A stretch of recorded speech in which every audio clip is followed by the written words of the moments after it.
Кириллов и 9-й номер Александр Колев. Аэрсабль красиво в стеночку играет Смирина. Аэрсабль под левую уходит. 6 во всем составе национальной команды. Одноклубник Кубарси. Ямаль ходит штрафную, отдает передачу. Петка подает с правой ноги, но слишком сильно. Даже все-таки за ним останется место основного голкипера. Есть Ника Уильямс. Ника что придумает? Бьет Ника Уильямс в створ. И еще одно спасение Вудсова. Но здесь, конечно, попроще. Вудсов и трансфера не состоялось. А Зениту денег никто не вернул. В итоге всех заскамил и остался в атлетике. Учился Педри, а вот Уильямс подает. Ценов. Золотого мяча. А сейчас, возможно, обладатель будущего. Подача. Ямаль на Родри. Родри с лету бьется. Сколько мы встречу за сборную. И сейчас Родри создал опасный момент для Ямаля. Не получилось пробить. Неужто устали? Ну и понятно. Против... Подсели немножко, как будто бы болгары. Предугадать сейчас действительно тяжело. Карвахаль подает. Летом из Софийской Славии. Это его всего лишь 5-й матч за сборную. И сейчас Вудсов чуть был. Гол, все это Вокка. Дани Ольма готовится выйти на замену. И здесь баллист и Родри толкает соперника. И подача хорошая. Обязательно смотрите Вокка эту горячую встречу. Я уверен, она такой получится. Ну а испанцы... Николов. Пас нужно отдавать. И удар поворотом от Петкова. Но это Симон. Штрафной площади Болгарии. Отдал ему прекрасную передачу. Игрок, конечно, знакомый российским зрителям. Выступал он штрафную. 16-й номер сборной Болгарии. Петков нужно бить. И заблудился. Карвахаль штрафную готовится бегать. Его увидел Ямаль. Но Карвахаль уже движение назад сделал. Тогда Болгария выступила чуть хуже, чем Ольма. Штрафной площади. И там Вудсов ничего бы сделать не смог. Неточная передача. Сразу замечает Болгарию и даже соперников, которых практически никого не заметив. Но и сейчас Испания почти не замечает Болгарию и даже соперников, которых... Кёйсон. Нарушение правил в атаке. Очередной раз досталось болельцу сборной Болгарии. Видел подключившегося Хесуса Родригеса. Родригес прострел. Карвахаль. Прострел. Получилось, не получится. Последним сможет ли футболиста Ильяна Ильева. Уильямс пас дальше на Ямале. Ямаль может сейчас пробить и забивать. Кириллов и 9-й номер Александр Колев. 9. 6. Одноклубник Кубарси. Ямаль ходит штрафную, отдает передачу. Даже все-таки за ним останется место основного голкипера. Трансфера не состоялось. А Зениту денег никто не вернул. Учился Педри, а вот Уильямс подает. Золотого мяча. А сейчас, возможно, обладатель будущего. Подсели немножко, как будто бы болгары. Подача от Ольма. Мяч не, к сожалению, для болгарских болельщиков. Педри. В подкате пошел болгарский футболист. И штрафной площади Болгарии. Отдал ему прекрасную передачу. Штрафную. 16-й номер сборной Болгарии. Петков нужно бить. И Ольма. Штрафной площади. И неточная передача. Сразу видел подключившегося Хесуса Родригеса. Родригес прострел. Последним сможет ли футболиста Ильяна Ильева. И не ждал он мяча в этой ситуации. Удар поворотом 3-0. Это Микель Мерина. Испания доводит счет до разгромного уже в первом тайме. Но в принципе без неожиданности, да? Главная интрига за штрафную. Ламин подает с правой ноги. А там будет сегодня пытаться цементировать центр полузащиты болгарской команды. Недялкова. Уильямс под левую подает. Инков отдает передачу штрафную на Педри. Педри прострел. Заблан. Пас направо. Неудачно получается, но подбор снова за испанца работает. Подача сейчас. Кукурелли не на Ламин Ямаль. Под левую убрал передачу штраф. Направо. Снова на Ямале. Снова точный пас касания. Ямаля не точную. Казалось бы, на Аэрсабля. Мяч у Педри. Выше. Здорово пропускал Аэрсабль, но не увидел, что партнер. Ну и обработка всегда тоже изящная. Пошел вперед Динали из самых громких клубов. Наверное, Кьева еще. 1-1 по корнерам. Подача высокая. Там Кирилла штрафной площадь соперника. Бить будет. Кириллов бьет и попадает в штраф. Могут меняться между собой и меняться с Вудсовым. Подача. Удар от Хёйсона. Мим. Ямаль штрафной. Ламин Ямаль. Нужно бить. Ямаль и не забивает. Неплохо. Кукурелли. Кукурелли штрафной. Удар поворотом и гол. 2-0. Все очень просто. Защитник Челси удваивает преимущество в счете. Великолепный раскатистый удар в дальний угол. И не справляется с ним Вудсов. Тащил. Голкипер сборной Болгарии. Да не вытащил в этом эпизоде. Марк Кукурелли. 2-0. Очередной мяч забивает крайний защитник сборной Испании. Прекрасный прошлый сезон на Колева. Колева завалили на газон, а потом он сделал то. Раскрывается арена, раскрывается и шумит. Вперед, но Педри выбрал другой вариант развития. И вот передача его 19 последних матчей в сборной. Это удар издалека может быть. Педри бьет, рикошет есть, угловой. Будто бы нарушал Димитров, но не замечает этого Иванович, потому что так вот Испания контролирует. Там как раз таки Кукурелли. И удар издалека выше. Это Петропора, он бить умеет. Поймал его режиссер, и Ямаль подает на ближнюю. Может сейчас пропустить третий. Подача. Сейчас Нюрнбергера. Сложно было даже сосчитать. Порра простреливает угловой. Забивать. Передача хорошая. Мерина 4-0. Ямаль с мячом. А он отсюда и пробить может. Ямаль бьет поворотом. В 2019-м долго просто не играл. Ямаль, штрафной площади соперник. На ваших экранах подача. Передача Педри. Педри не бьет. На замахе пытается убрать соперника. Хёйсен. Штрафную. Это Субименди. Мартин отдает передачу штрафную. Ямаля. Он вернулся на любимый для себя правый фланг. Закидывает в этом тайме. Доверяет Делафуэнте Аэрсабелю. Ну как можно не доверять футболисту, который чемпионами мира. И Ламин Ямаль ходит штрафную. Ламин подает с правой ноги. А Данков отдает передачу штрафную на Педри. Педри прострел. Заблоста работает. Подача сейчас. Кукурелли не направо. Снова на Ямале. Снова точный пас. Касание. Ямаля не... Из самых громких клубов, наверное, Киева. Еще Кирилла. Штрафной площадь соперника. Бить будет. Кириллов бьет. Попадает штраф. Ямаль штрафной. Ламин Ямаль. Нужно бить. Ямаль и не забивать. Болгарская команда остается в Лиге С. В оригинации тяжело футболисту. Как будто бы свой удар всем видом показал, что будет бить. Очень даже легко после этой атаки. Давайте поговорим. Подача от Ямаля. Порра с правого фланга простреливает. Отличная передача. Скрывается арена. Раскрывается и шумит. За его 19 последних матчей в сборной. Так вот Испания контролирует. Может сейчас пропустить третий. Подача. Забивать. Передача хорошая. Мерина 4-0. В 2019-м долго просто не играл. Ямаль, штрафной площади соперник. Передача Педри. Педри не бьет. На замахе пытается убрать соперника. Это Have you ever noticed that every World Cup has one match everyone thinks is already over before it even begins? A game that looks completely predictable. A game where one team is expected to dominate. A game where the result seems obvious. And yet, those are often the matches that create the biggest surprises. That brings us to Spain versus Cape Verde. On one side, you have Spain, European champions, one of the most talented squads in world football. A team packed with world-class stars and considered one of the favorites to win the entire 2026 FIFA World Cup. On the other side, you have Cape Verde, a nation of just over 500,000 people, a country making its first ever appearance at a FIFA World Cup, a team that many casual football fans barely know. When people looked at this fixture, most immediately assumed one thing: Spain wins comfortably. End of story. But football has never been that simple, because World Cups are built on pressure, and pressure can make even the strongest teams uncomfortable. Before we talk about Cape Verde, let's understand exactly why Spain are being talked about as genuine World Cup contenders. This isn't the Spain that won the World Cup in 2010, and it's not the Spain that disappointed in several recent tournaments. This version is different, more aggressive, more direct, more dangerous, and perhaps most importantly, more balanced. For years, Spain controlled possession better than almost anyone in football.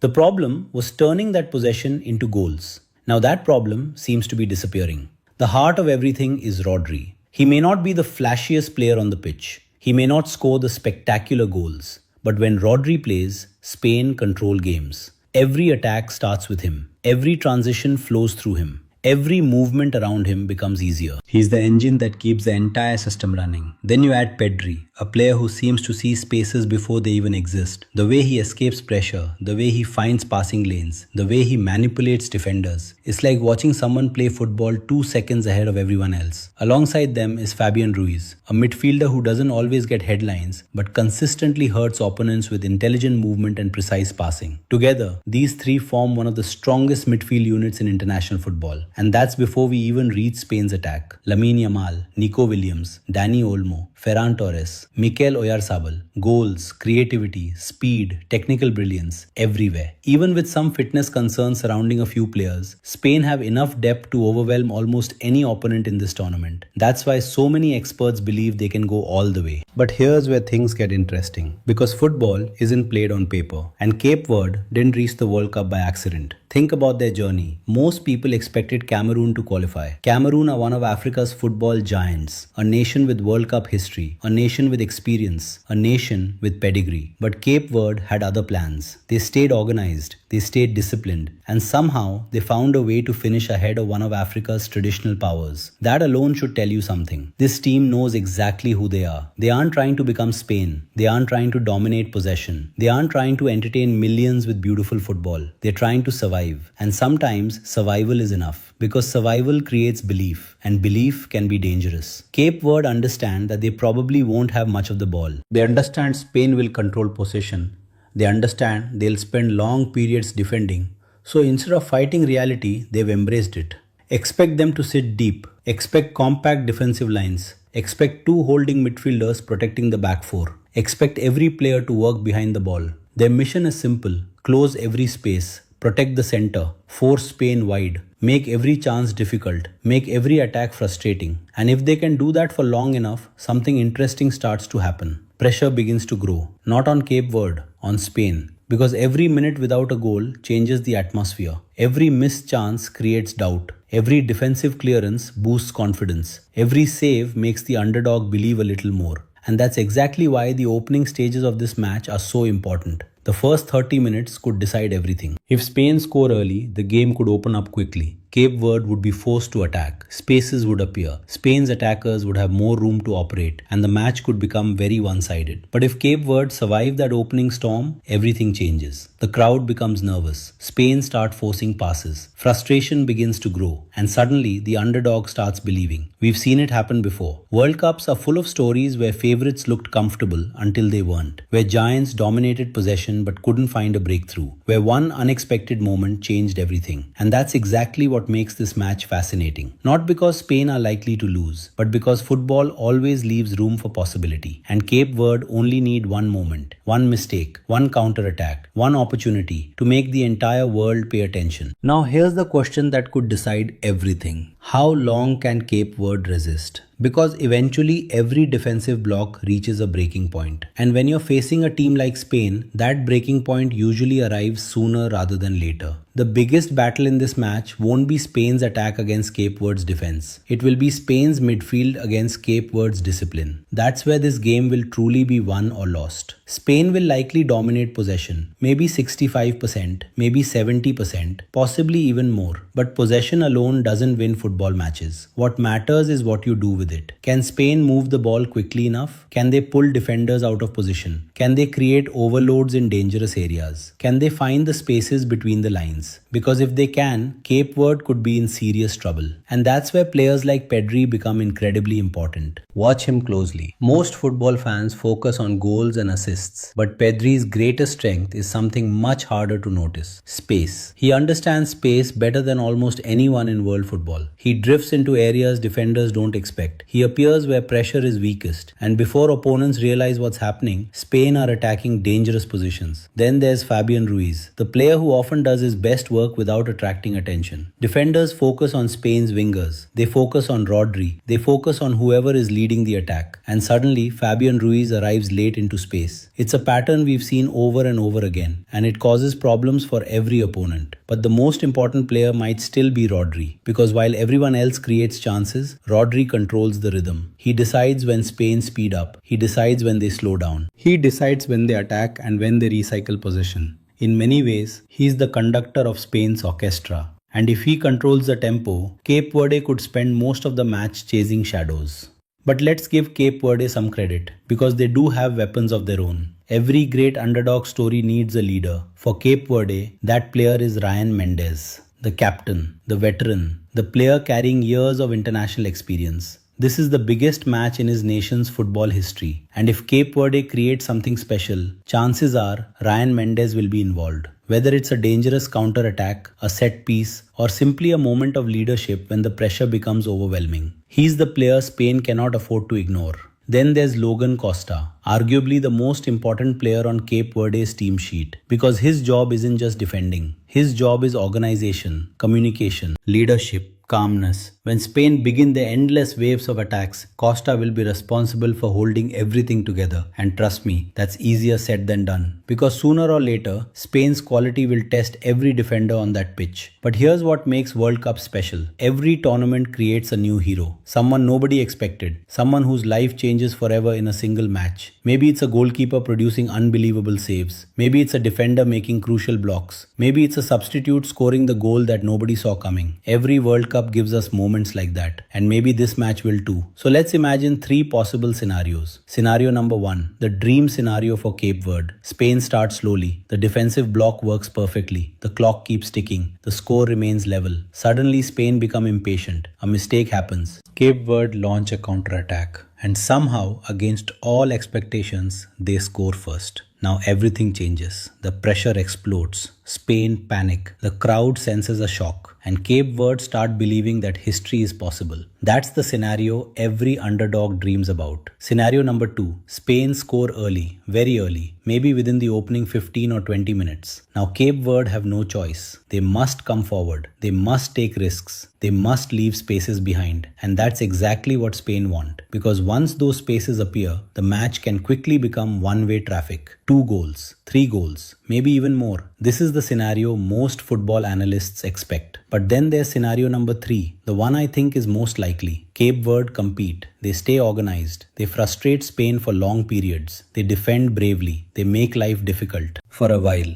But eventually the quality gap becomes too big. Spain's movement becomes too clever. Spain's passing becomes too precise. Spain's depth becomes too much. And little by little the resistance begins to break. Because over 90 minutes, elite teams usually find solutions. That's what separates contenders from everyone else. And that's why this match could tell us something important about Spain's World Cup chances. The result alone isn't the real story. The real story is how they win. Can they remain patient? Can they stay calm when spaces disappear? Can they break down disciplined defensive teams? Because if Spain want to lift the World Cup trophy, they'll face opponents who defend exactly like this. The knockout rounds won't be easy. The pressure will only increase. And this could be their first major test. So after looking at everything, the tactics, the players, the strengths, the weaknesses, I still believe Spain are clear favorites. Their midfield is superior. Their squad depth is superior. Their technical quality is superior. And over the course of 90 minutes, those advantages usually decide football matches. Cape Verde will fight. They'll defend. They'll embrace the occasion. And they'll make their nation proud. But eventually, Spain should find the breakthrough. My prediction? Spain 3, Cape Verde 0. A competitive first half, a stubborn defensive effort. Then Spain's quality takes over after the break. But don't let that prediction fool you. Because the most important thing about this match isn't the scoreline. It's what the performance tells us about Spain's path to the World Cup title.